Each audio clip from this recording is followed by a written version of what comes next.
Hello student, good morning. मैं आज आप लोग को हिंदी सेकेंड लैंग्वेज में हिंदी ग्रामर पढ़ाऊंगी। पहला चैप्टर भाषा, लिपि और व्याकरण। पहला चैप्टर में है भाषा, लिपि और व्याकरण। सबसे पहले हम लोग जानेंगे भाषा के बारे में, उसके बाद लिपि, उसके बाद व्याकरण। ठीक है, जैसे कि आप लोग जानते हो, भाषा भावों और विचारों को एक दूसरे तक पहुंचाने का माध्यम है। भाषा क्या है? हमारे मन के जो भाव और जो विचार होते हैं उनको हम लोग क्या करते हैं, एक दूसरे तक पहुंचाते हैं। ये जो पहुंचाने का जो माध्यम है इसे क्या कहते हैं? भाषा कहते हैं। ठीक है, मनुष्य को काम करने की प्रेरणा उसके विचारों से मिलती है। इन कामों में दूसरों की मदद और उनके सुझाव प्राप्त करने के लिए उसे वे विचार दूसरों के सामने प्रकट करने पड़ते हैं। जैसे कि आप लोग को कलम की ज़रूरत है तो आप लोग बोलते हो ना, मुझे कलम दो। अपने दोस्त से क्या बोलते हो कि मुझे कलम दो। यानी आप लोग क्या कर रहे हो, अपने मन के जो अंदर का विचार है उसको अपने दोस्त के सामने पहुंचा रहे हो। ठीक है, उसके बाद ही आप लोग को कलम मिलती है।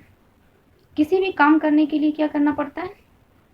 भाषा की ज़रूरत पड़ती है।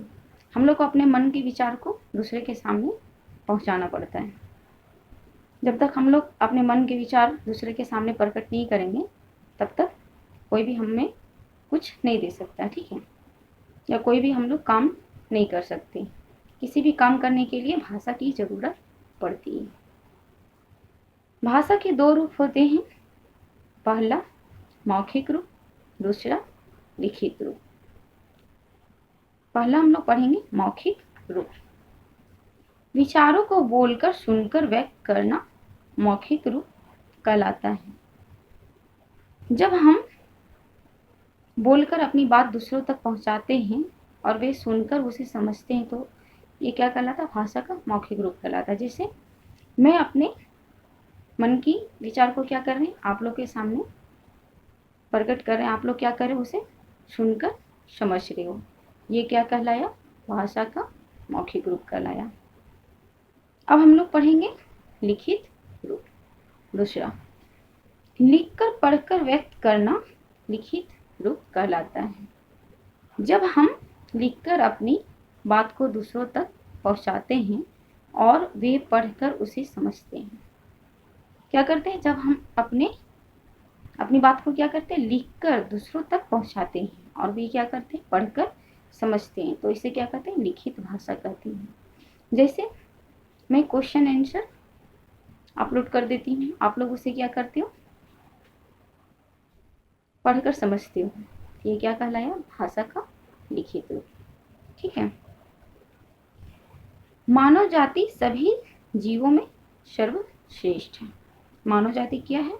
सभी जीवों से सर्वश्रेष्ठ है। ठीक है, क्योंकि यह अपने विचारों की अभिव्यक्ति भाषा द्वारा करता है। मानव जाति ही ऐसा जीव है जो अपने विचारों को क्या करता है? भाषा के द्वारा अभिव्यक्ति करता है। जैसे जानवर लोग, उन लोग संकेत के द्वारा अपनी भाषा को समझा सकते हैं, लेकिन क्या उन लोग बोलकर या लिखकर उन लोग अपने भाषा को समझाते हैं? नहीं। कई बार हम अपने विचारों को संकेत द्वारा भी प्रकट करते हैं, जैसे सांकेतिक चिन्हों व आकृतियों द्वारा। सांकेतिक चिन्हों मतलब आप लोग ट्रैफिक सिग्नल में देखते होंगे, 3 बत्ती लगी रहती है, लाल बत्ती, हरी बत्ती और पीली बत्ती। वो हमें क्या करती है? संकेत करके हम लोग को समझाती है कि कौन बत्ती में क्या करना है। ठीक है, कौन बत्ती में हम लोग को कैसे चलना है, लाल बत्ती में हम लोग को क्या करना है, हरी बत्ती में क्या करना है, पीली बत्ती में क्या करना है। उसी प्रकार शरीर के विभिन्न अंगों के द्वारा भी हम लोग संकेत करके समझा सकते हैं। जैसे आँख के इशारे से भी हम लोग समझा सकते हैं संकेत करके। जैसे हम लोग को कोई पूछता है कि यह सामान कहाँ रखा हुआ है, तो हम लोग आँख से दिखा देते हैं इधर। ठीक है, आँख के द्वारा भी हम लोग संकेत कर देते हैं। भौहें तान कर मुस्कुराकर भी हम लोग संकेत कर सकते हैं, हाथ के इशारे से, पैर पटक कर आदि विभिन्न भावों को दर्शाकर हम लोग संकेत कर सकते हैं। हाथ के इशारे से अगर आप लोग से कोई पूछता है कि इसका घर कहाँ है, तो आप लोग हाथ से बताते हो ना कि उसका घर उधर है, हाथ के द्वारा संकेत कर सकते हो। भौहें तानकर, भौहें तानकर मतलब होता है अगर हम लोग किसी पे गुस्सा करते तो क्या करते हैं, भौहें तानते हैं या फिर आंख भी दिखाते हैं, ठीक है। मुख बधिर अपनी बात संकेत द्वारा ही प्रकट करते हैं। कभी कभी हम लोग क्या करते हैं, अगर कोई अच्छा करता है, कुछ अच्छा करता है तो हम लोग क्या करते हैं, ऐसे करके दिखाते हैं कि अच्छा किए वाणी बेस्ट किए हो। कोई दिखने में अच्छा लगता है तो हम लोग कैसे संकेत करते हैं, इस टाइप का संकेत करते हैं, अच्छे लग रहे हो, ठीक है। इस प्रकार हम कर सकते हैं कि भाषा केवल एक दूसरे के भावों और विचारों को ही अभिव्यक्त नहीं करती, बल्कि इससे नए विचार भी उत्पन्न होते हैं।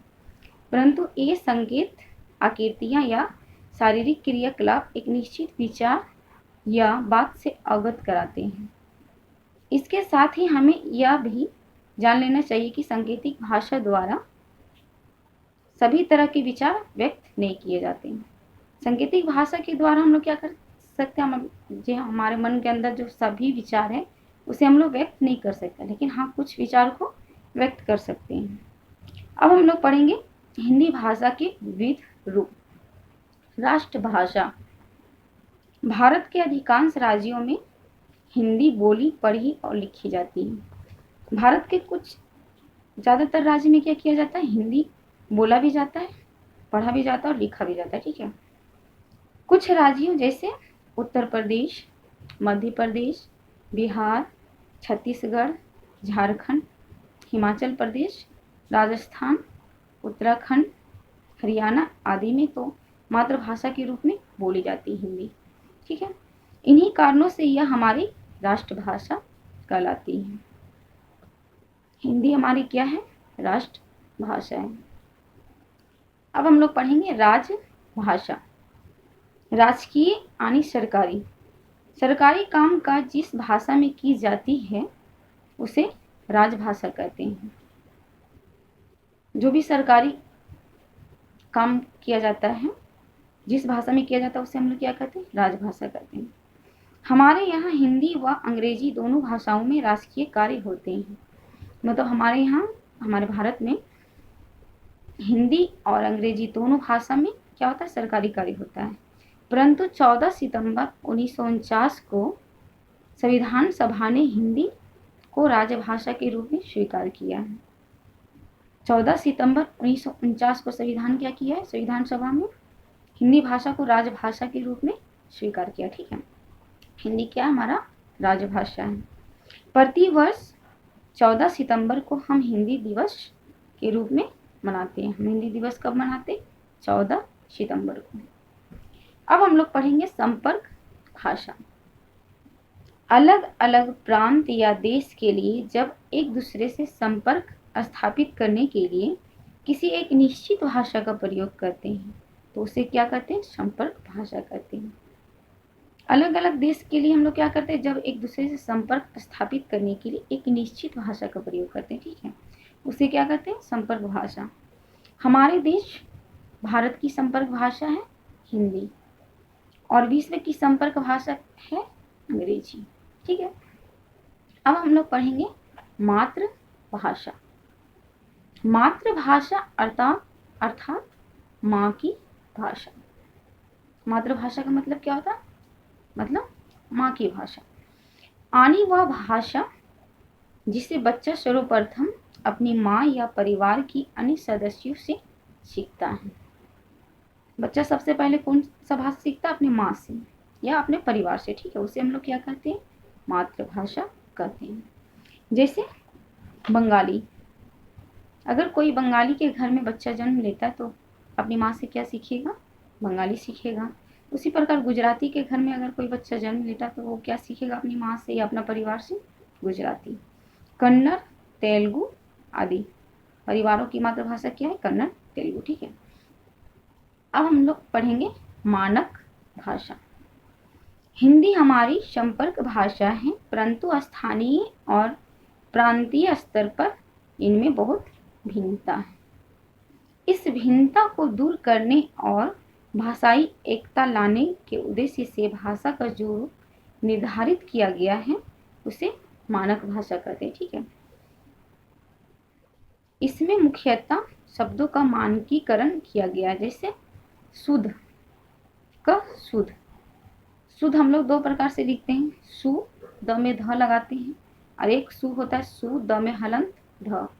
ठीक है, उसी प्रकार विद्वान का विद्वान, विद्वान भी हम लोग दो प्रकार से लिखते हैं। इसी प्रकार कई शब्द होते हैं जो हम लोग दो तरह से लिखते हैं। ठीक है, ये मानकीकरण करके यानी मानक भाषा के द्वारा।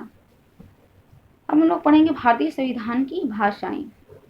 भारत बहुभाषी देश है। भारत में क्या है, बहुत सारे भाषाएं हैं। यह प्रत्येक राज्य की एक भाषा है। कई राज्य ऐसे भी हैं जहां एक से अधिक भाषाएं बोली जाती हैं। कुछ राज्य ऐसे भी जो जहां क्या होती है, एक से अधिक भाषा बोली जाती है। ठीक है, भारतीय संविधान द्वारा केवल स्वीकृत 22 भाषाएं हैं। भारतीय संविधान के द्वारा जो स्वीकृति की गई है वो केवल कितनी भाषा है, 22।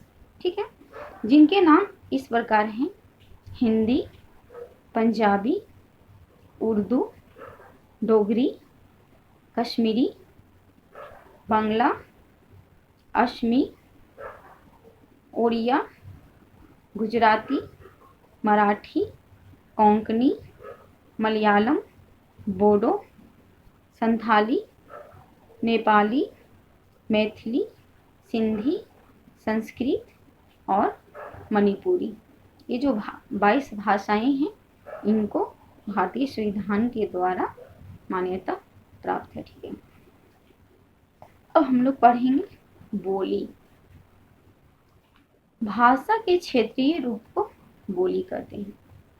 भाषा का जो क्षेत्रीय रूप होता है उसे क्या कहते हैं, बोली कहते हैं। ठीक है, बोली देश के किसी भी भाग में बोली जाने वाली वह भाषा है जिसका अपना साहित्य नहीं होता है, अपनी लिपि नहीं होती है, परंतु ब्रज अवधि खड़ी बोली में साहित्य रचना भी हुई, परंतु आगे चलकर केवल खड़ी बोली ही वर्तमान हिंदी भाषा का रूप ले पाई है। खड़ी बोली जो है ये क्या हुआ, वर्तमान हिंदी का भाषा का रूप ले पाई है, जिसका प्रयोग हम लोग अभी करते हैं और जिनकी अपनी लिपि है। ठीक है, अब हम लोग पढ़ेंगे लिपि। भाषा का मूल रूप मौखिक है। भाषा का मूल रूप क्या है, मौखिक। मौखिक के द्वारा हम लोग भाषा का ज़्यादातर प्रयोग करते हैं, लिखित का भी करते हैं, लेकिन ज़्यादा हम लोग क्या करते हैं, मौखिक का प्रयोग करते हैं। बोली जाने वाली ध्वनियों को अस्थायी रूप प्रदान करने के लिए कुछ चिन्ह निश्चित किए गए हैं। ये चिन्ह ही लिपि कहलाते हैं। लिपि के कारण ही भाषा का लिखित रूप संभव हो पाया है। किसके कारण भाषा का लिखित रूप संभव हो पाया है, लिपि के कारण। ठीक है, किसी भी भाषा के वर्णों के लिखने की विधि, किसी भी भाषा के वर्णों के लिखने की विधि को क्या कहते हैं, लिपि कहते हैं। हिंदी भाषा देवनागरी लिपि में लिखी गई है। हिंदी भाषा की लिपि क्या है, देवनागरी। गुजराती, मराठी, संस्कृत भी देवनागरी लिपि में ही लिखी गई है।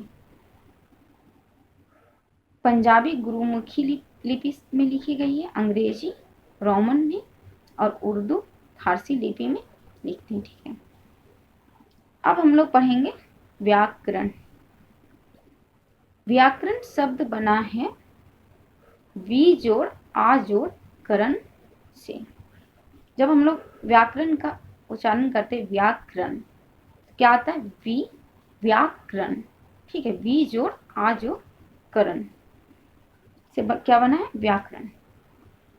व्याकरण शब्द का अर्थ है भली भांति समझना। व्याकरण शब्द का अर्थ क्या है, भली भांति समझना। किसी भी भाषा के स्वरूप, आनी, वर्ण, शब्द एवं वाक्य को स्पष्ट रूप से समझने के लिए व्याकरण का ज्ञान आवश्यक है। किसी भी भाषा के स्वरूप, आनी, वर्ण, शब्द एवं वाक्य को स्पष्ट रूप से समझने के लिए किसकी आवश्यक है, व्याकरण की। व्याकरण ही भाषा का मानक रूप निर्धारित करता है। भाषा का मानक रूप को निर्धारित करता है व्याकरण, ठीक है। भाषा का व्यवहार साहित्य, शिक्षा, संस्कृति, रोजगार, संचार, माध्यम, व्यापार, अर्थशास्त्र, इतिहास, दर्शन आदि सभी क्षेत्रों में होता है। भाषा का प्रयोग हम लोग क्या करते हैं, हर क्षेत्र में करते हैं, ठीक है। शिक्षा में भी करते हैं, पढ़ाई लिखाई में करते हैं, संस्कृति यानी जो कला होता है, नाचना गाना, इसमें भी हम लोग किसका प्रयोग करते हैं, भाषा का प्रयोग करते हैं। रोजगार यानी जो व्यवसाय होता है उसमें भी हम लोग किसका प्रयोग करते हैं, भाषा का। संचार माध्यम जैसे रेडियो टीवी हो गया, इसमें भी भाषा का प्रयोग करते हैं, ठीक। अर्थशास्त्र, इतिहास, दर्शन, हर क्षेत्र में किस भाषा का प्रयोग होता है। भाषा का अपना निश्चित व्याकरण होता है। व्याकरण शब्दों, वाक्यों एवं भाषाओं का विश्लेषण करता है, उसके शुद्ध रूप एवं उसके प्रयोग के नियमों का ज्ञान करवाता है। व्याकरण क्या कराता है, भाषा के शुद्ध रूप एवं उसके प्रयोग का जो नियम है उसका ज्ञान कराता है, ठीक है। व्याकरण के 3 विभाग हैं। व्याकरण के कितने विभाग हैं, 3। वर्ण विचार, शब्द विचार और वाक्य विचार, ठीक है। वर्ण विचार, शब्द विचार, वाक्य विचार हम लोग आगे के पाठ में पढ़ेंगे। ओके स्टूडेंट, अभी हम लोग पढ़ेंगे एक्सरसाइज। आइए, सही उत्तर पर सही निशान लगाइए। भाषा के शुद्ध रूप के लिए किसे स्वीकार किया गया है। भाषा के शुद्ध रूप के लिए किसे स्वीकार किया गया है, मातृभाषा को, मानक भाषा को, संपर्क भाषा को या राजभाषा को। 4 ऑप्शन है, इसमें होगा मानक भाषा, ठीक है। भाषा को लिखित रूप किसके कारण मिला, लिपि के कारण, वर्ण के कारण, शब्द के कारण या संकेत के कारण। इसमें क्या होगा, लिपि। हम सबसे पहले किस भाषा को सीखते हैं, हम लोग सबसे पहले कौन सा भाषा को सीखते हैं, राष्ट्रभाषा, संपर्क भाषा, मानक भाषा या मातृभाषा। हम लोग सबसे पहले कौन सा भाषा सीखते हैं, मातृभाषा। कोई भी बच्चा जन्म लेता है तो सबसे पहले किससे भाषा सीखता है, माँ और अपने परिवार से, ठीक है। हिंदी को राजभाषा के रूप में कब स्वीकृति मिली, हिंदी को राजभाषा के रूप में कब स्वीकृति मिली, 15 अगस्त 1947 को, 14 सितंबर 1949 को, 1 जनवरी 1948 को या 26 जनवरी 1951 को। इसमें कब मिली थी हिंदी भाषा को स्वीकृति, 14 सितंबर 1949 को, ठीक है। अब दूसरा नंबर है, इनके सामने भाषा के रूप लिखिए। गाना गाना, गाना गाना ये भाषा का कौन सा रूप है,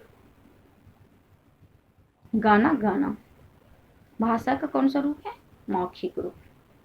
इसमें क्या लिखेंगे, मौखिक रूप, ठीक है। परीक्षा देना, परीक्षा देना भाषा का कौन सा रूप है, ज्यादातर हम लोग परीक्षा लिखकर ही देते हैं, ठीक है। तो ये क्या हुआ, परीक्षा देना भाषा का लिखित रूप है। वाद विवाद करना, वाद विवाद का मतलब होता है बातचीत करना, ठीक है। वाद विवाद का मतलब क्या होता है, बातचीत करना। ये भाषा का कौन सा रूप है, मौखिक रूप। चौराहे पर लगी लाल बत्ती देखकर रुक जाना, चौराहे पर लगी लाल बत्ती देखकर रुक जाना, मैं आप लोग को चैप्टर में बताई थी। ये कौन सा भाषा का रूप है, सांकेतिक भाषा, ये मौखिक भी नहीं है, लिखित रूप भी नहीं है, ठीक है। ये क्या है? सांकेतिक रूप है, ठीक है। कोश में शब्द का अर्थ खोजना, यानी जो डिक्शनरी रहता है, कोश उसी को बोलते हैं, ठीक है। डिक्शनरी में शब्द का अर्थ खोजना, ये भाषा का कौन सा रूप है? ज़्यादातर तो लिखित रूप में रहता है, तो लिखित रूप से हम लोग किसी भी शब्द का अर्थ खोजेंगे तो भाषा का कौन सा रूप होगा? लिखित रूप। ओके स्टूडेंट, इसका क्वेश्चन आंसर एक्सरसाइज में अपलोड कर दूंगी, आप लोग कर लीजिएगा। Okay, thank you.